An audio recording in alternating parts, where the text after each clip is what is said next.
Hey guys, आज हम लोग डिस्कस करने वाले हैं संसदीय शासन प्रणाली क्या होता है, जिसे पार्लियामेंट्री सिस्टम कहा जाता है। तो चलिए शुरू करते हैं।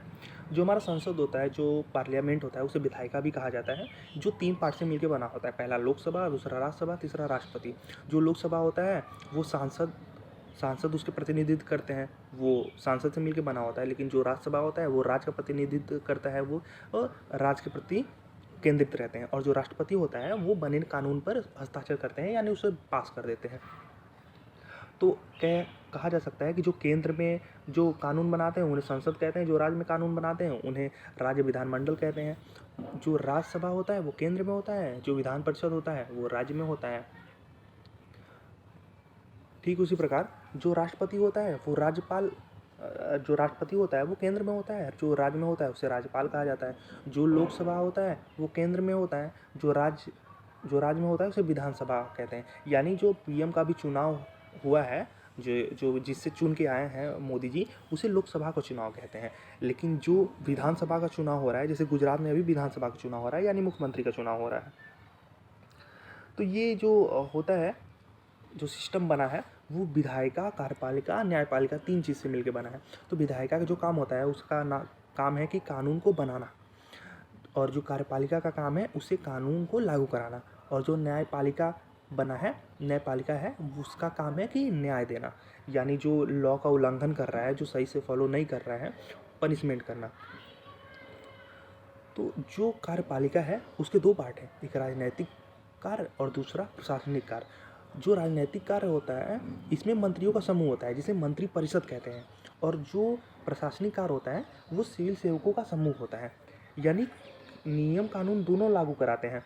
लेकिन जो राजनैतिक कार्य होता है वो मंत्रियों का समूह होता है, जो प्रशासनिक कार्य होता है वो सिविल सेवकों का समूह होता है, जैसे कि आईएएस आईपीएस अधिकारी लोग। और ये जो प्रशासनिक कार्य के लिए होता है इसको योग्यता के आधार पर चयन किया जाता है, और ये निश्चित काल के लिए होते हैं, जिसे प्रशासन कहते हैं। परंतु जो मंत्रियों के लिए होता है इसे निर्वाचन के आधार पर चुने जाते हैं, जो कि योग्यता के आधार, मतलब इसका योग्यता ज़्यादा विशेष नहीं है कि इतना पढ़ा लिखा होना चाहिए, ऐसे ऐसे एक अच्छा व्यक्तित्व होना चाहिए, ऐसा नहीं है। बस इन्हें चुन के लिया जाता है, जिसे शासन कहते हैं। तो आप समझ गए होंगे कि शासन और प्रशासन में क्या अंतर है। जो संसदीय शासन प्रणाली होता है इसको हम समझने के लिए 2 गाँव का एग्जाम्पल लेते हैं, फिर इसके बाद में हम लोग पूर्णतः डिस्कस कर लेंगे कि क्या है। पहले 2 एग्जाम्पल समझते हैं। एक पिपराही गाँव है, एक पसियाई गाँव है। 2 गाँव है, और पिपराही गाँव में 5000 जनसंख्या है, पसियाई गाँव में भी 5000 जनसंख्या है। तो जो जैसे मान लीजिए कि पिपराही गाँव में एक नियम बनाना है कि पानी के लिए नियम बनेगा, शिक्षा के लिए नियम बनेगा, राशन जो रहेगा उसके लिए नियम बनेगा, कुछ बेसिक से नियम कानून गाँव में बनेंगे।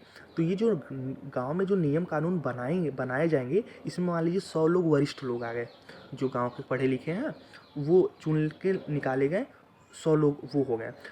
तो ये नियम कानून बना देंगे, और जो इसी में से 20 लोग और चुने जाएंगे जो कि कानून को लागू कराएंगे, ये 100 लोग कानून को बनाएंगे और ये 20 लोग कानून को लागू कराएंगे। लेकिन पसियाई गांव में आप देख पा रहे हैं कि 100 लोग जो, मतलब 5000 जनसंख्या में से 100 लोग चुन के आए हैं जो कानून बनाएंगे, यानी कानून तय करेंगे, और 20 लोग अलग से आए हैं, यानी 120 लोग हो गए।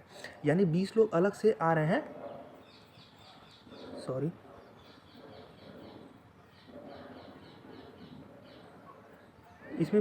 इसमें 20 लोग अलग से आ रहे हैं जो कानून को लागू कराएंगे। तो ये जो व्यक्ति अलग से आ रहे हैं उसे अध्यात्मक व्यवस्था कहते हैं, जो कि अमेरिका में लागू है। लेकिन जो 20 लोग संसद चुने हुए में से जो लोग आ रहे हैं उसे संसदीय व्यवस्था कहते हैं, जो कि भारत में। अभी आपको सब क्लियर हो जाएगा, अभी कंफ्यूज ना होइए। ऐसे समझते हैं कि जो भारत है उसे 545 भागों में बांट दिया गया है। लोकसभा के अनुसार इसे 545 भागों में बांट दिया गया है। इसे ही संसदीय क्षेत्र कहते हैं, और देश को लोकसभा के अनुसार 545 क्षेत्रों में बांट गया है। और ये जो संसदीय क्षेत्र है, 545 क्षेत्र है, इसी पे अलग अलग भिन्न भिन्न पार्टियां होती हैं जो कि इस पे अपने कैंडिडेट खड़ा करती हैं चुनाव लड़ाने के लिए। जैसे कि एएपी है, और समाजवादी पार्टी है, और ये बीएसपी है, और बीजेपी है। तो ये सब अपनी कैंडिडेट उतार देंगी यहाँ पे चुनाव लड़ने के लिए। 545 मान लीजिए कि हर एक पार्टी ने 545 करके अपने कैंडिडेट उतार दिए, लेकिन 545 उतारते नहीं हैं, ये बहुत ही मतलब आम बात नहीं है 545 कैंडिडेट उतारना। तो जैसे मान लीजिए कि जिस पार्टी के 273 लोग जीत गए, यानी वो लोग संसद में बहुमत हो जाएगा, यानी वो लोग आधे से ज़्यादा सीट पे जीत गए, यानी 545 का आधा होगा 273, तो इनका यानी ये बहुमत में है। जैसे मान लीजिए आम आदमी पार्टी ने 545 सीट पे जीत हासिल कर ली, तो ये क्या करेगी, ये जीत गई, अब ये जाएगी पार्लियामेंट में, जीत गई, तब ये पार्लियामेंट में जाके बैठेगी। एक ऐसे और होता है जिसे गठबंधन की सरकार कहते हैं। जैसे मान लीजिए कोई पार्टी 273 सीट नहीं जीत पाई, तो वो क्या करेगी, पार्टी एक मान लीजिए 200 सीट जीती है और पार्टी 2 80 वोट जीती है, तो दोनों मिल के गठबंधन कर लेंगे, अब 273 हो गया। तो अब ऐसे करके ऐसे भी करके सरकार बना सकते हैं। तो अब हम कहाँ थे कि 273 मतलब यानी आम आदमी पार्टी ने 273 सीट जीत ली, तो ये संसद में आके बैठ गई। अब इस संसद में सिर्फ जीती हुई पार्टी नहीं बैठेगी, बल्कि जो हारे हुए भी हैं उनके भी जितने जितने जीते सदस्य हैं, जैसे मान लीजिए किसी के 20 जीते हैं, किसी के 50, किसी के 70, तो ऐसे जीते हैं, वो लोग भी आके यहाँ पे बैठेंगे। और संसद का काम क्या होता है, हम लोग ये पहले ही जान चुके हैं कि संसद का काम होता है कि कानून बनाना। तो ये सभी मिलके कानून बनाएंगे, परंतु कार्यपालिका का काम होता है कि कानून को लागू कराना। तो ये जो कार्यपालिका में है, इसमें सिर्फ जीती हुई पार्टी के ही लोग जाके बैठेंगे, यानी कि सिर्फ जो जीता हुआ पार्टी है, जो कि विधायिका में बैठा है संसद में, यानी जैसे केजरीवाल जी हैं, वो फिर कार्यपालिका में जाके बैठेंगे और वो कानून को लागू कराएंगे। इसमें अन्य जो जीती हुई पार्टियां वो नहीं जाएंगी। लेकिन अमेरिका में ऐसा नहीं है। अमेरिका में क्या है कि, लेकिन जैसे हमने एक गांव का एग्जांपल लिया था कि जो गांव के जो लोग हैं, जो 100 लोग हैं, वो कानून बनाएंगे, लेकिन उसी में से 20 लोग जाके कानून को लागू कराएंगे। तो वहीं पे देखिए यहाँ पे भी ठीक वैसे ही हो रहा है कि जो जीती हुई पार्टी है वो कानून को बनाएगी, फिर वही लोग मिल के जाएंगे कार्यपालिका में और कानून को लागू कराएंगे। लेकिन अमेरिका में ऐसा नहीं है। अमेरिका में क्या करेंगे कि जो कार्यपालिका है इसके लिए 20 लोग, यानी जो लोग चुने जाएंगे वो अलग से चुने जाएंगे, जिसमें वहाँ के प्रेसिडेंट भी होंगे। लेकिन हमारे इंडिया में ऐसा नहीं है कि वहीं के लोग यहाँ कार्यपालिका में आ रहे हैं। तो अगर जब कार्यपालिका में आ रहे हैं तो पीएम ये नहीं कह सकते हैं कि नहीं ये कानून गलत बना है या कानून ये सही नहीं बना। जैसे मान लीजिए कृषि कानून का एग्जाम्पल ले लें, जो अभी पारित हुआ था अभी 1-2 साल पहले।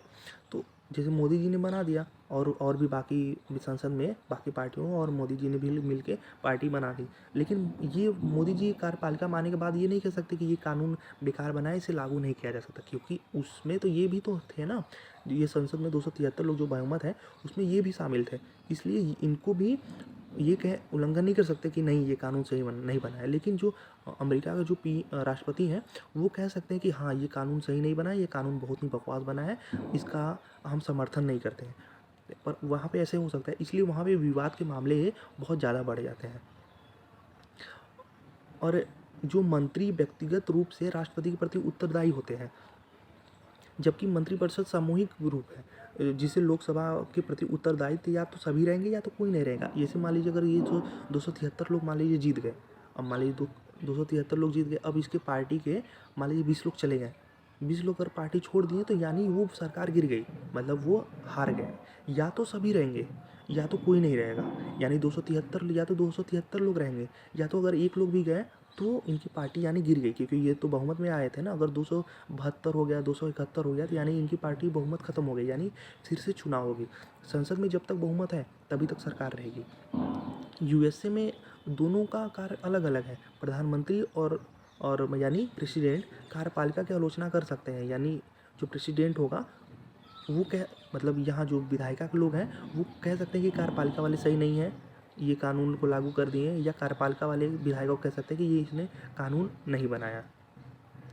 और जीती हुई पार्टी को ये स्वतंत्रता दी जाती है कि वो अपनी जैसे कि मान लीजिए केजरीवाल जी 273 सीट पे जीत गए, तो अब यही चुनेंगे कि हमारे पार्टी का कौन प्रधानमंत्री होगा, कौन गृह मंत्री होगा, कौन रक्षा मंत्री होगा, कौन विदेश मंत्री होगा। इनको ही वो चीज़ स्वतंत्रता दी जाती है कि आप ही आइए और आप ही चुन के बताइए कि हाँ आपकी पार्टी से कौन क्या जीतेगा और कौन क्या बनेगा। तो आई होप आपको समझ में आ